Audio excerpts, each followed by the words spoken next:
Hi everyone, my name is Lindsay Gales and today I'm talking about Google Forms.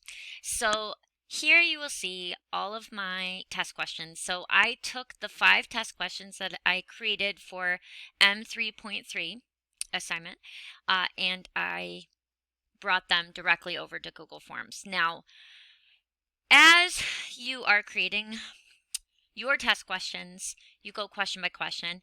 I will say I have not used Google Forms very often, maybe a handful of times, but every time I do, it takes me a couple minutes to figure out how to do it, and then it's quick. So I guess it's really just understanding where everything is. So first, I directly copy and pasted my question, typed my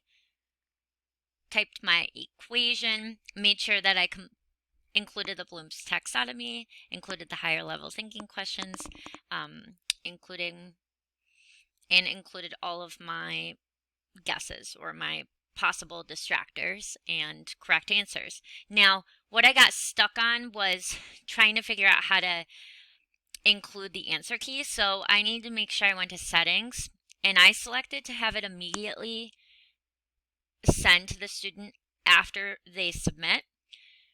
And because I did that, it then opens up the possibility of me creating an answer key so that the students know exactly if they got the question correct or not.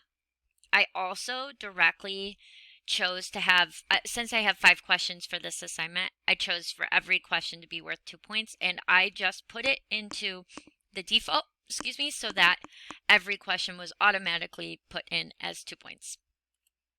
Okay, once I did that, again, I was able to add an option, and then add my answer key, select the correct answer.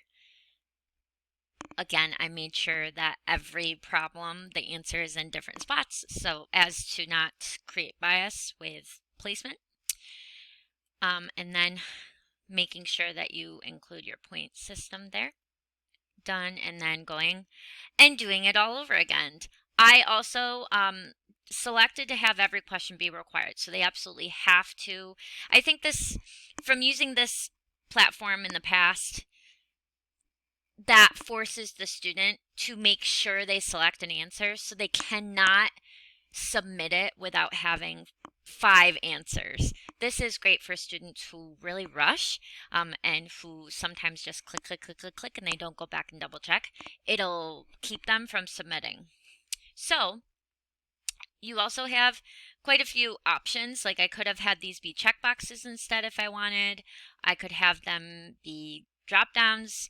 I'm not too sure about the linear scale and the multiple choice grid and the checkbox grid, so I just stuck with the handy dandy multiple choice. Yes, there's also short answer in paragraphs. This would be great for literacy, but for my particular assignment, I did math, so multiple choice really lends itself well to math exams.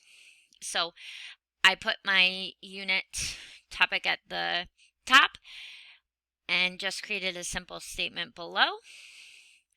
And again, my student range age-wise is 7, so I need to make it pretty simple. Now these questions, I even wrote in my report, the questions, I included the higher level thinking and I made them wordier than they would actually be for my second graders. I would definitely tone them down, but I wanted to make sure I hit all the standards of the assignment, so that's why these are quite wordy for second graders to complete. So in the grand scheme of things, I really enjoy Google Forms. It is very easy to use. And once students start submitting them, I'll be able to, well, this is responses, but I'll be able to see how students did and get direct feedback. I can then give direct feedback to them. They get direct feedback from Google Forms itself as well. So without further ado, this is my assignment. Thank you very much. Have a good day.